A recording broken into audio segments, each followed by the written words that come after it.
Okay. Before we have our quiet time, let's all get on the same page. If you're in the Sparkly book, it's page 349, the last paragraph. If you're reading from the second edition, it's page 303, paragraph 10. If you're reading from the first edition, it's page 282, the second full paragraph. If you're reading from the JCIM, it's page 147, the second paragraph. And if you're reading from the CIMS edition, it's page 294, paragraph 11. Okay.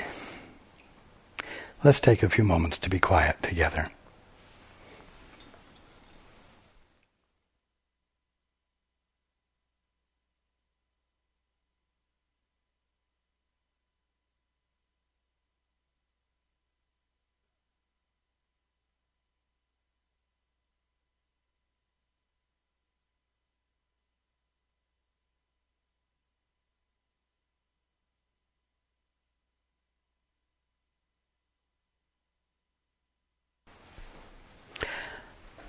Okay.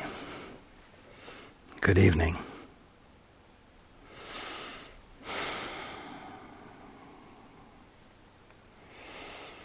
And welcome to everyone who's joining us on the internet.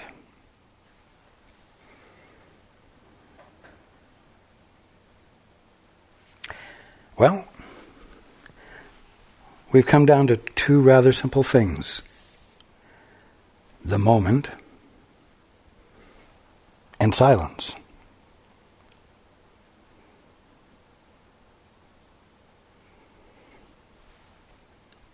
The mind that is silent is not preoccupied with the imagination about a future, and it's not preoccupied with memories of the past.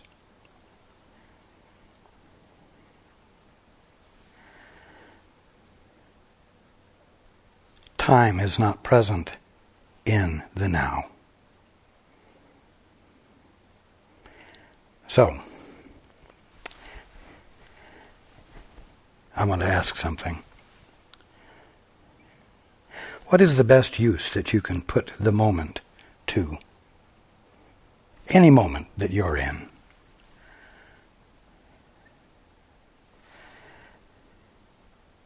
Very simply, it's to bring out the excellence of the moment you're in. To have as your desire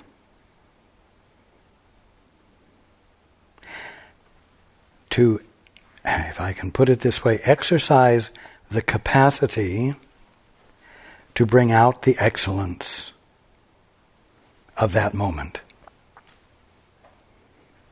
This means that if you have been in the process of getting ready to go somewhere, and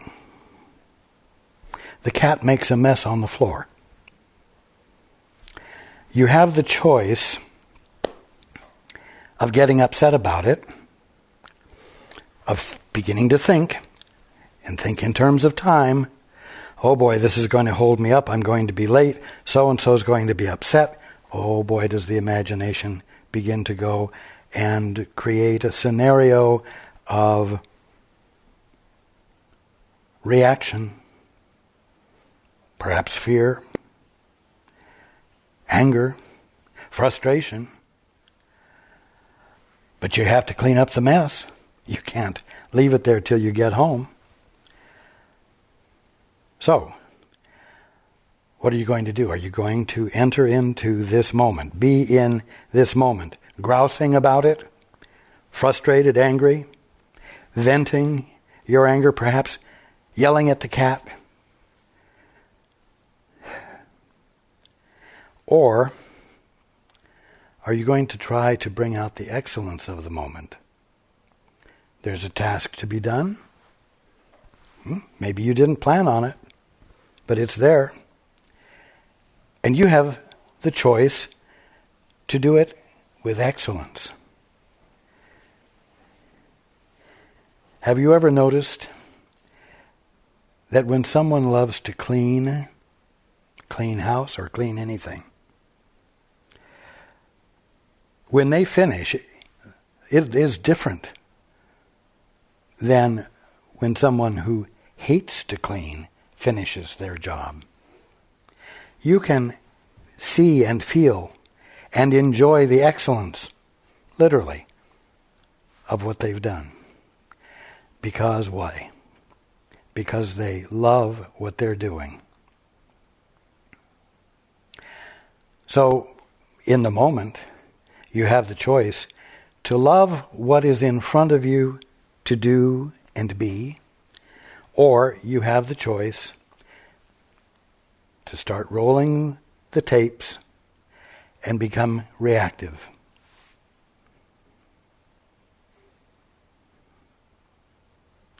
What are you here for?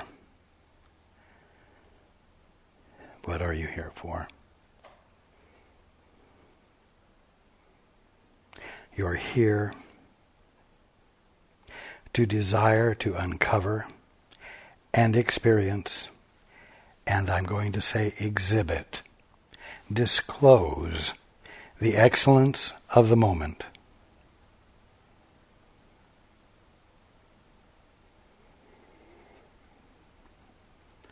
To be the excellence, to illuminate the excellence.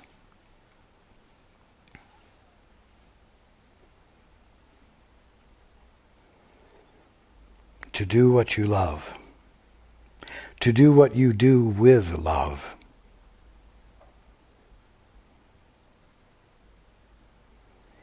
So that what you're doing blesses everyone, so that it is a blessing. Two prayers we've discussed before.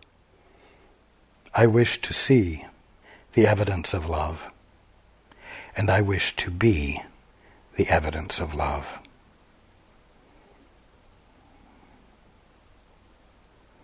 Is this what you're embodying all day? If it becomes your practice, you will find that you'll go through your day doing whatever needs to be done with willingness and with a warmth and even an affection. Because you're exploring being in a new way. That, as I said, has blessing as its goal.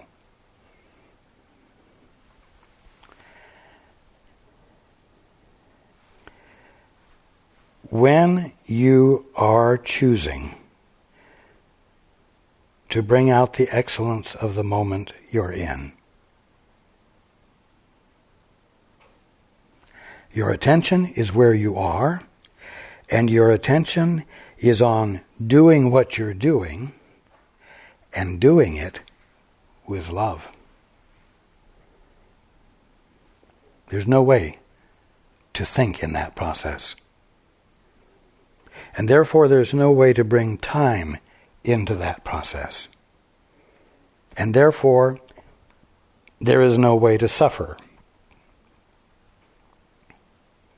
from the inevitable effect of the practice of time, which, as we've talked about, is guilt and fear.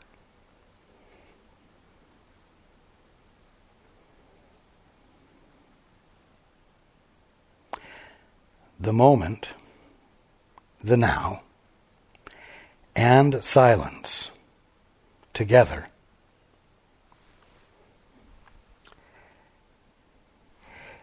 in a context of wishing to be the evidence of love and wishing to see the evidence of love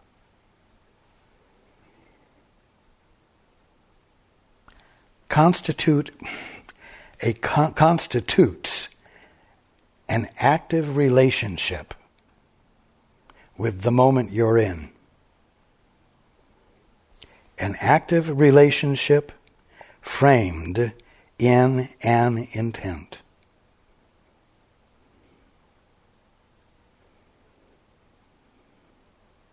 The wish to see the evidence of love and the wish to be the evidence of love without having any preconception about what being the evidence of love is going to look like. This is something you can practice all day long, every day, because every single moment you're in, no matter what is happening, is a moment in which its excellence can be brought out.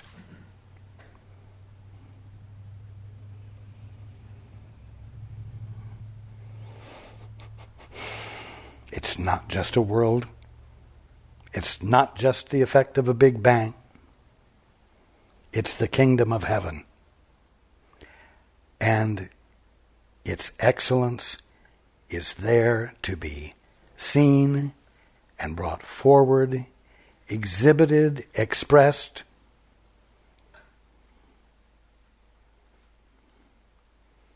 And that's your function.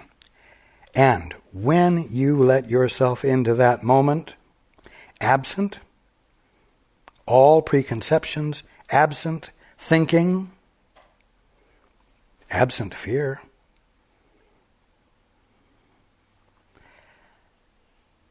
the past and the future vanish. Literally vanish. They are swallowed up in the experience of eternity.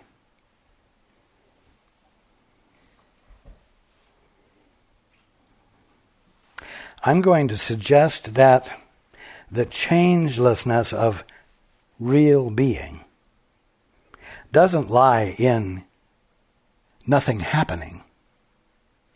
It lies in your discovering your capacity to bring forth and be from excellence, unvaryingly.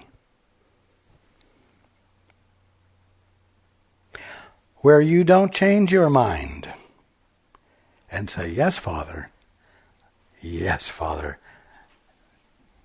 this is incredible. Creation is awesome. And then say, oh, well, but I'm going to make a little change here. I'm going to make a little change there. This is what this means. That is what that means. You see, there's no shifting from one position to another, from being the son of God or the daughter of God to being an orphan.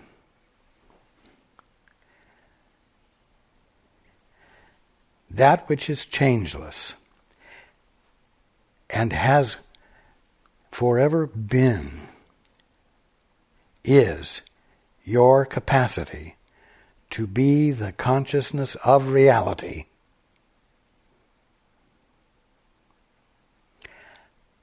To be the conscious awareness of what? Creation. But not just creation. The movement of creation.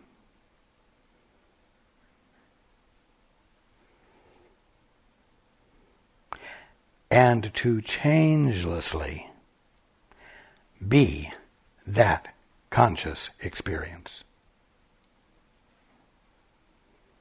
This is very important. Let's go into the book. Time is inconceivable without change. It takes time for change to happen, right? Time is inconceivable without change. We could say change is inconceivable without time. Yet, holiness does not change. Learn from this instant more than merely hell does not exist. There's so much more to learn from the moment, from the now, than merely hell does not exist. Learn from this instant more than merely hell does not exist. In this redeeming instant lies heaven. And heaven will not change. For the birth into the holy present, the now, is salvation from change.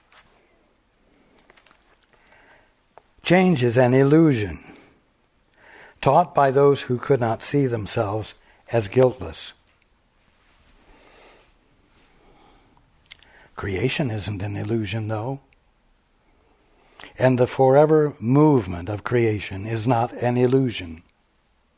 And the eternal, omnipresent, conscious experience of creation happening is not an illusion.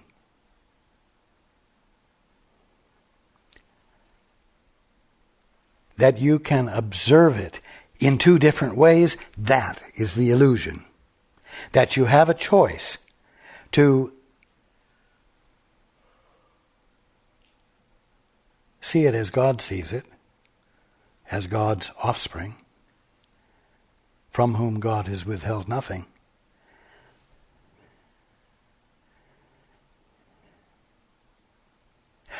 Or as an orphan. That's an illusion.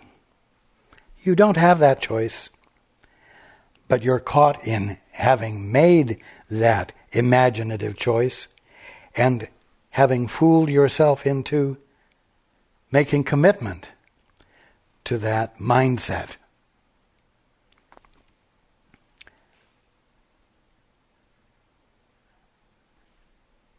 The change that you experience will be lost.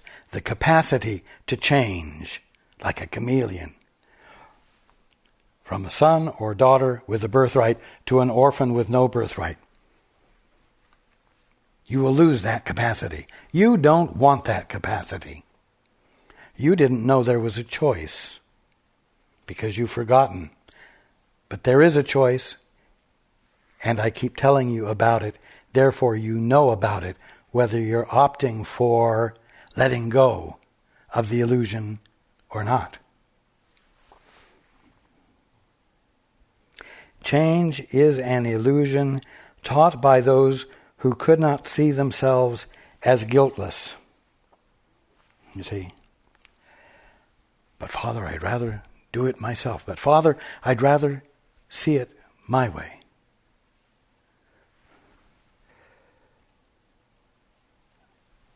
Oh boy, there came the discomfort. There came the gnawing feeling that something's out of kilter. Guilt. Something's wrong. I'm the thing that's wrong. I'm the thing that's wrong. But I can do something about it. And I'm going to do something about it. It may take a while for me to overcome this feeling. It may take time. But I'm going to do it. Taking that stance is the means by which time, as an illusion, but nevertheless experienceable, happened, came into being.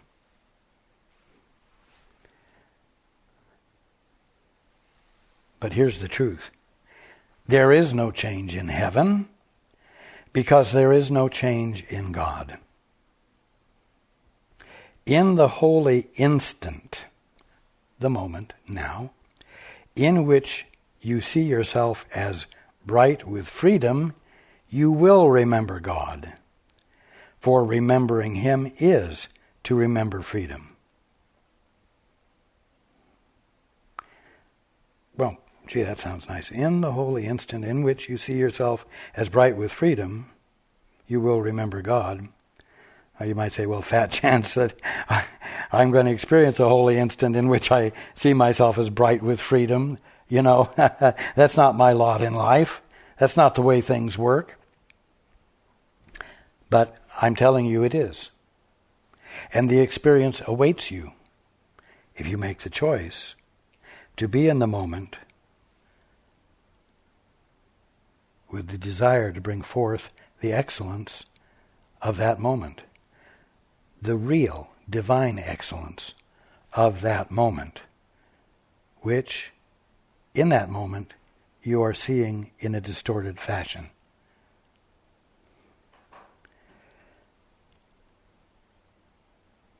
Whenever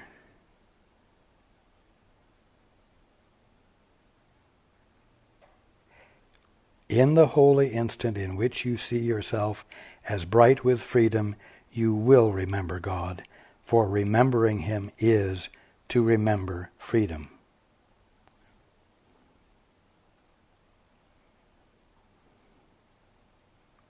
Why do you think you're uncomfortable every day with the way things are? Because, in spite of your amnesia, you feel your right to be free from the limitations of sin, sickness, and death.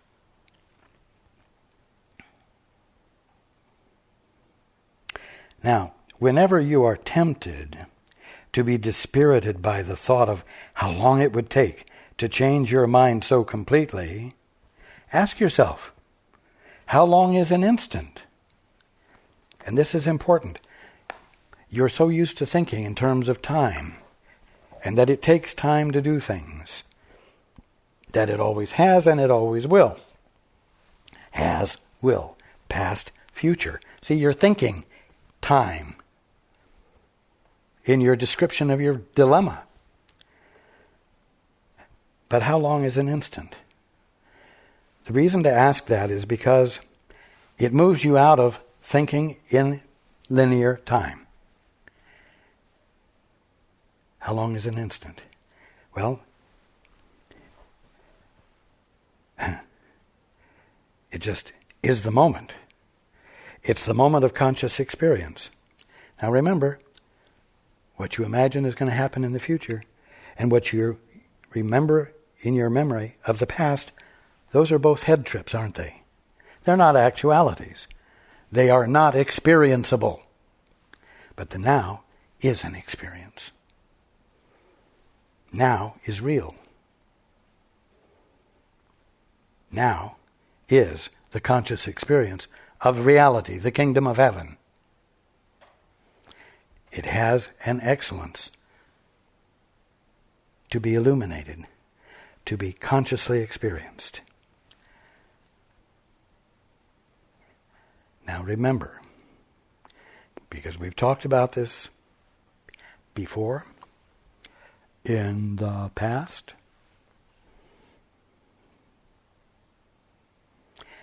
past to future is not an unbroken line. At what you could call the junction between the past and the future, there is a gap. That gap is the moment. That gap is the instant.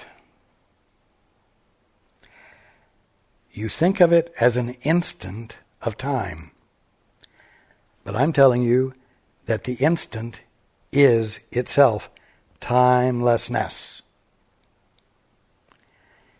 The instant is eternity itself. If you take that instant that you define as a moment in time and snuff it out, in other words, if you take the space that exists between the past and the future and you let it be a space instead of part of an unbroken line,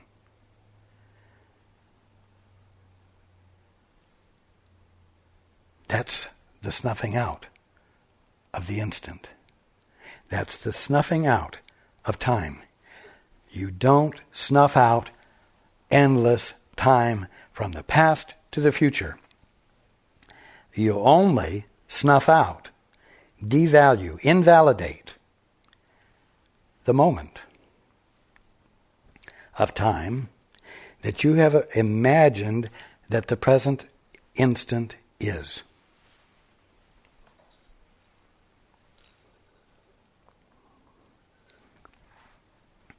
What you do is you snuff out the belief, the definition you made up. But Father, I'd rather decide what things are. You snuff out the definition you made up about the instant of conscious experience, not head trip, that you're having. So that's why the question is important. How long is an instant? So again, whenever you are tempted to be dispirited by the thought of how long it would take to change your mind so completely, ask yourself, how long is an instant? Could you not give so short a time to the Holy Spirit for your salvation? Well, of course you could. You didn't know that's all it would take. But you do now. That's all it would take. He asks no more, for he has no need of more. It takes far longer to teach you how to be willing to give him this than for him to use this tiny instant to offer you the whole of heaven. In exchange for this instant, he stands ready to give you the remembrance of eternity. That's because the instant is not a moment of time and is itself eternity.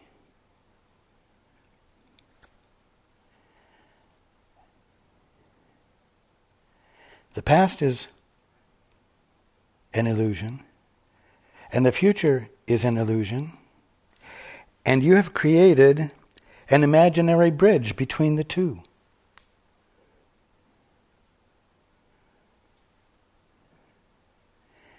The bridge traverses an empty space. Timelessness or eternity. And so when you let yourself into that, the experience of eternity rushes in on you, fills you up, and the experience of creation registers with you. And you find that whether you're cleaning up cat poop, or whether you're driving to your meeting, or whatever you might be doing, there's excellence to it. Excellence that is awesome. Divine excellence that embodies and exhibits the fullness of divinity, the fullness of that which is perfect.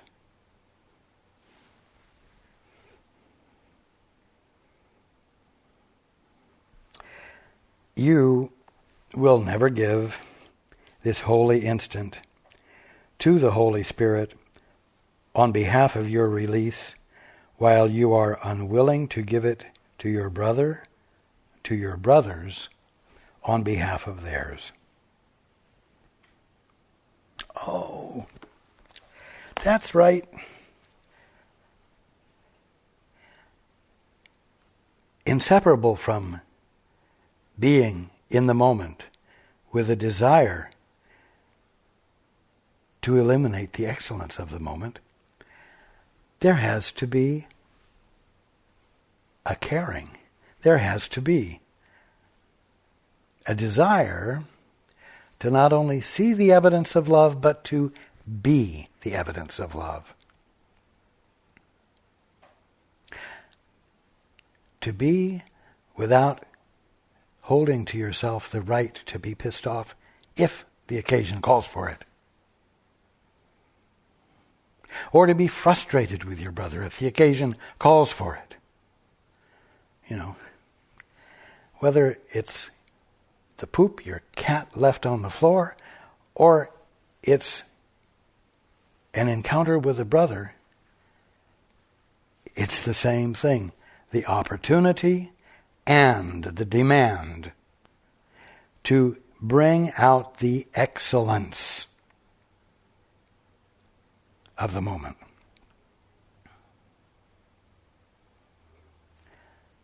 To behave, to act in a way that really does embody love and really does uncover and illuminate the excellence of the kingdom of heaven, which is going on no matter what it looks like.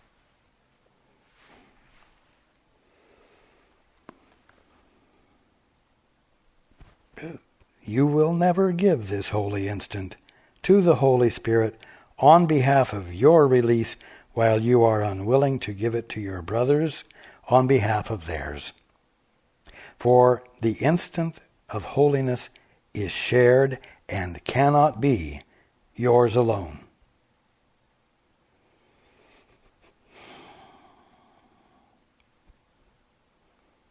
The instant, minus the past and the future, is eternity. It's also infinity. It's the constant, conscious experience of all of reality, all at once. In other words, none of creation is excluded or hidden or obscured or more or less than.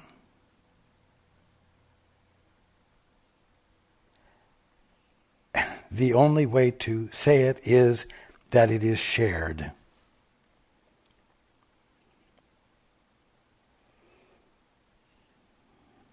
Remember then, when you are tempted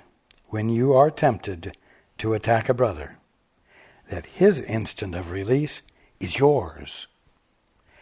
Miracles are the instants of release you offer and will receive.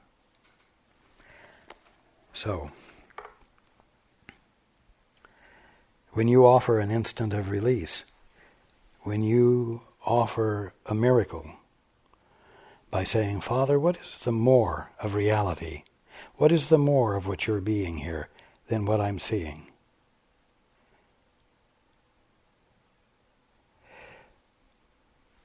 Isn't that the act of wanting to uncover the excellence of your brother, the excellence of the moment? Yes.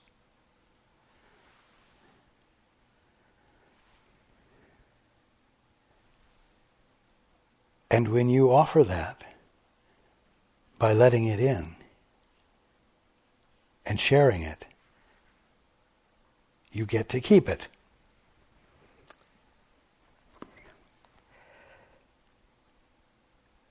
Again, miracles are the instants of release you offer and will receive. They attest to your willingness to be released and to offer time to the Holy Spirit for His use of it.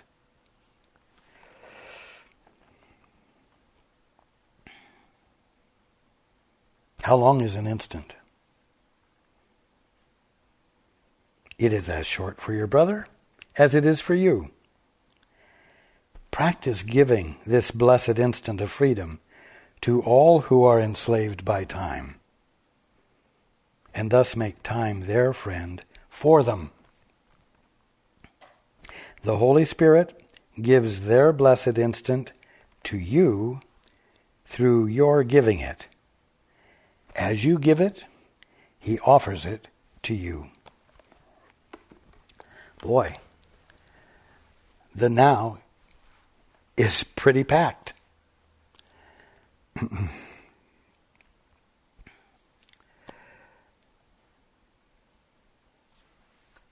Silence is your greatest asset. It occurs only in the now. And now is packed with all of creation and your conscious experience of who you truly are.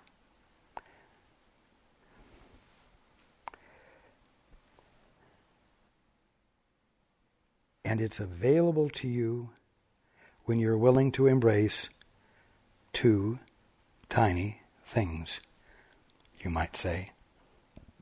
One, silence. And two, the moment you're in, the moment of conscious experience that you're in.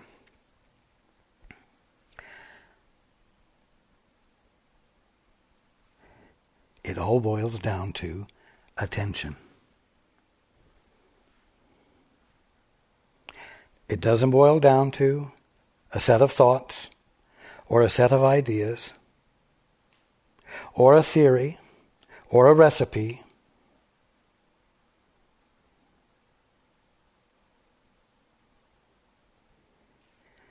The escape from the human condition is utterly simple.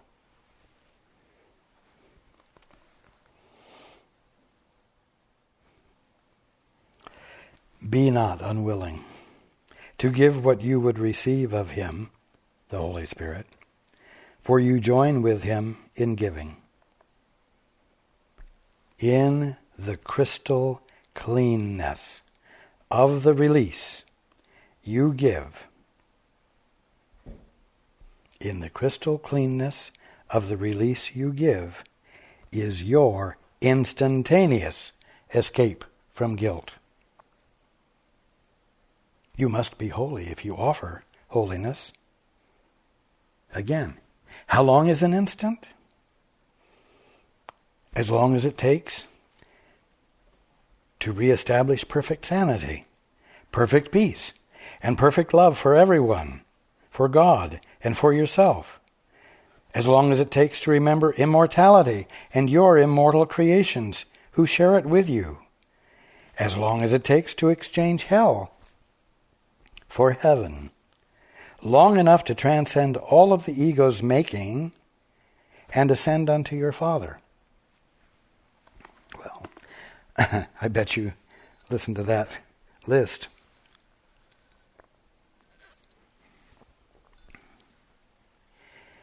And think it's talking about how long it will take, how much time it will take. No, what it's saying is that when you take this moment now and stop applying your definition to it that it is an instant of time, everything, all of these things are, for lack of better words, added on to you. What? Instantaneously.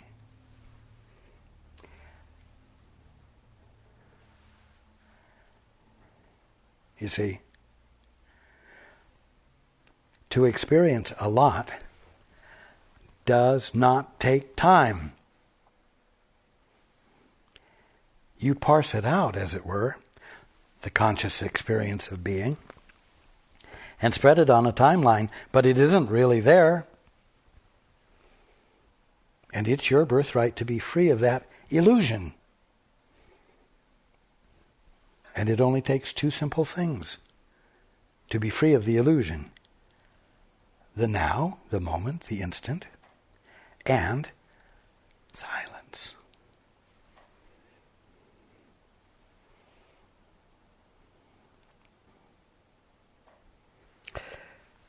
Silence is the crystal cleanness of the release.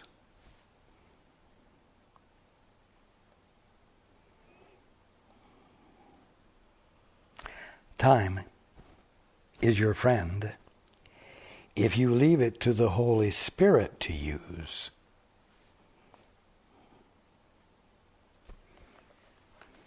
How is the Holy Spirit going to use time, the Holy Spirit is going to take the instant of time, which is your definition.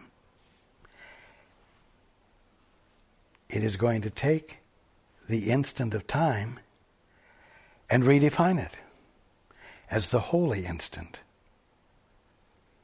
That which has nothing to do with past or future. That which is the little gap between the past and the future, which is itself eternity.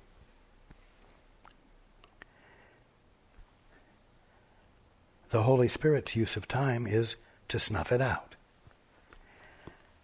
Which means to snuff out in your mind that which causes you to be caught in your imagination, to be caught in insanity.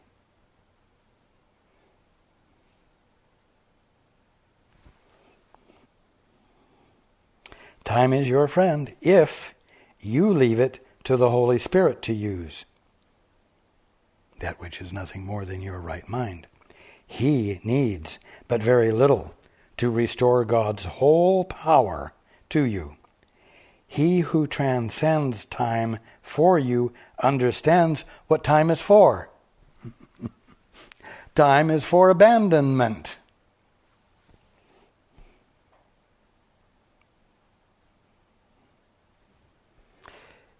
It is the Holy Spirit's intent to bring your attention out of the past and the future into the moment you're in. In fact, the cat pooping on the rug serves that purpose very well. Gets you out of time. It may frustrate you, but it gets you out of time and forces you to pay attention in the moment and deal with the moment. That's the first step.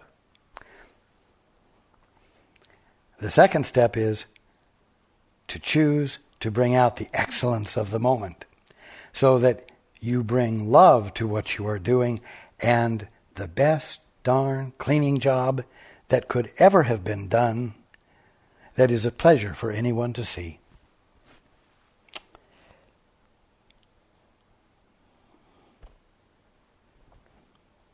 Holiness lies not in time, but in eternity, in the little gap, in the instant that isn't time at all.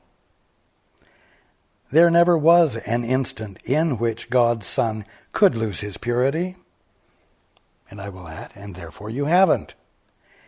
His changeless state is beyond time, for his purity remains forever beyond attack and without variability. Your changeless state is beyond time. What's your changeless state? It's that which is actually incapable of vacillating back and forth between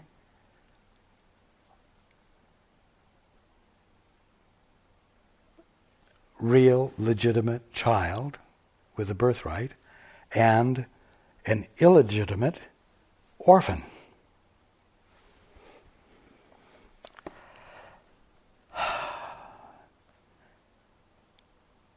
You don't really have that as a real choice.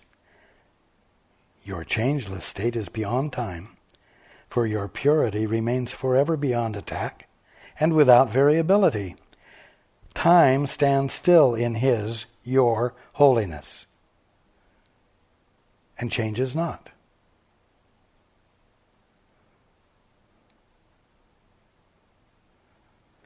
And so it is no longer time at all. It's the conscious experience of eternity. For, caught in the single instant of the eternal sanctity of God's creation. See, that's what the instant is. It's not an instant of time, part of a movement from past to future.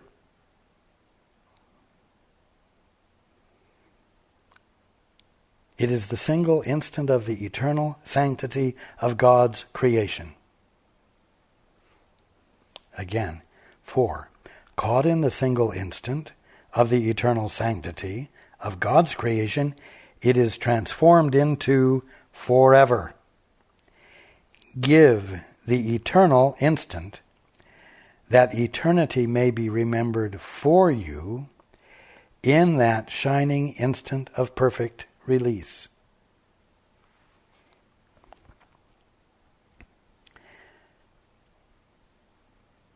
How does that shining instant of perfect release occur? Again, simply. It occurs when you allow your attention to be fully in the moment.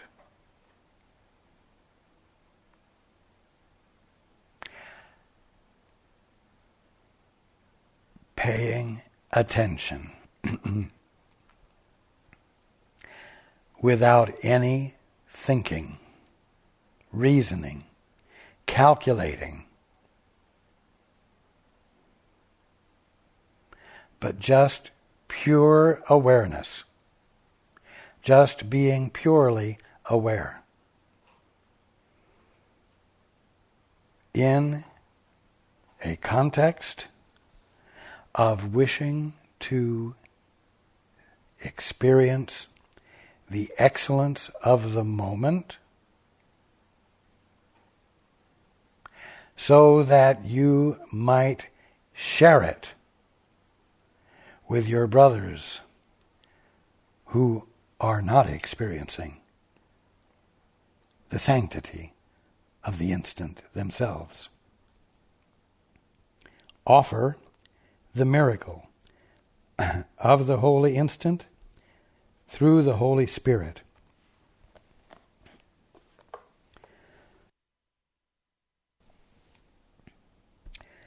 Offer the miracle of the holy instant through the Holy Spirit, and leave His giving it to you to Him.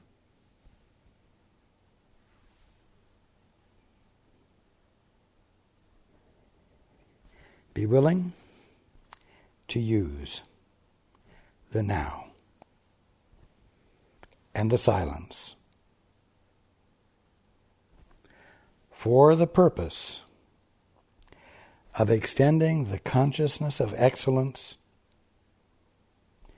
to your brother and to everything.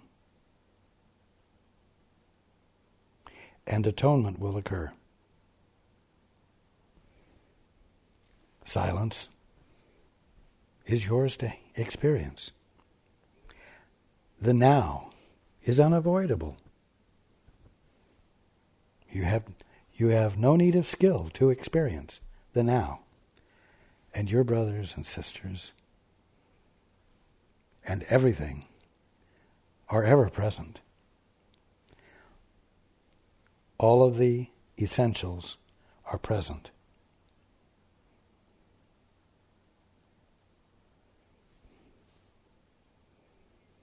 Be willing now to use time as the Holy Spirit would use it.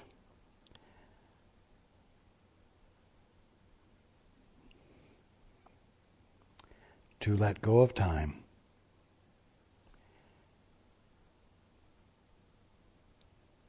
in an act of love. In that, atonement will be yours.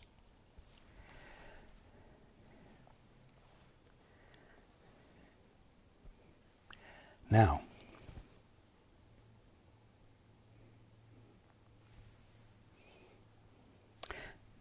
that's your practice, if I may put it that way, for the coming week.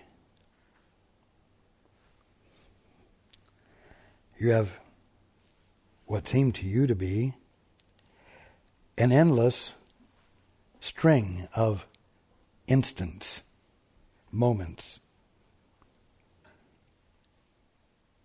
even though there's really only one. So you will not run out of ample opportunity to let yourself into the instant. Silence is constantly available to you. and constant interaction with your world and your brothers are unavoidable, your spiritual practice lies in using those three things for the purpose of waking up. Not rising above those three things, not working hard to better your life through manipulations and physical practices. No. Here and now, the world that you're in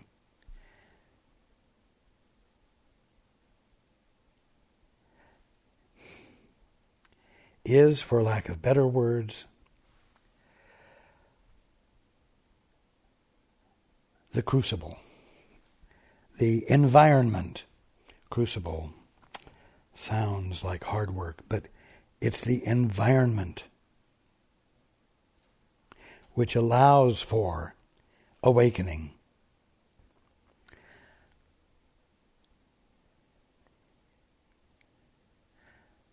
For many, an event of some excellence seems to have occurred during the last week. Someone who finds ways to illuminate the excellence of the moment seems to be on the world stage.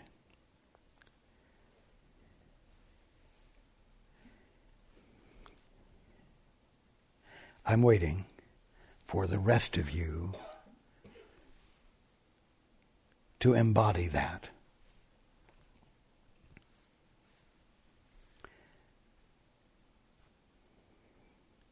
We will call this coming week Illuminating Excellence Week.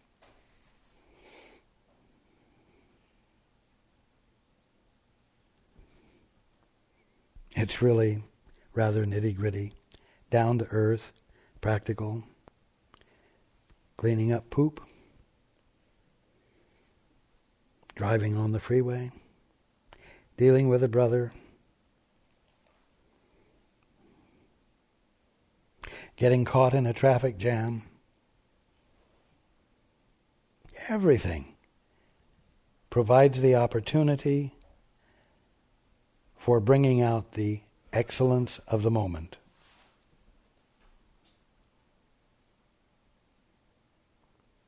So that as a result of your illuminating excellence,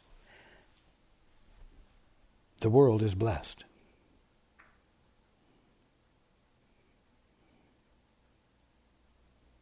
You make the gift.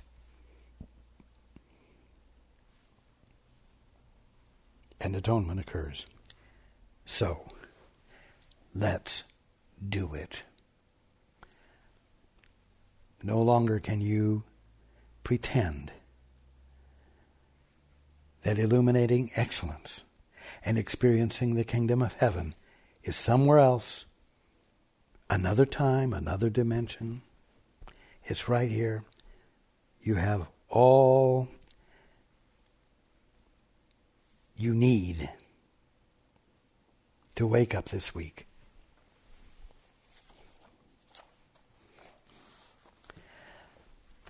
I love you. I love you. I love you. I love you. I love you. I love you. And I look forward to being with you next week.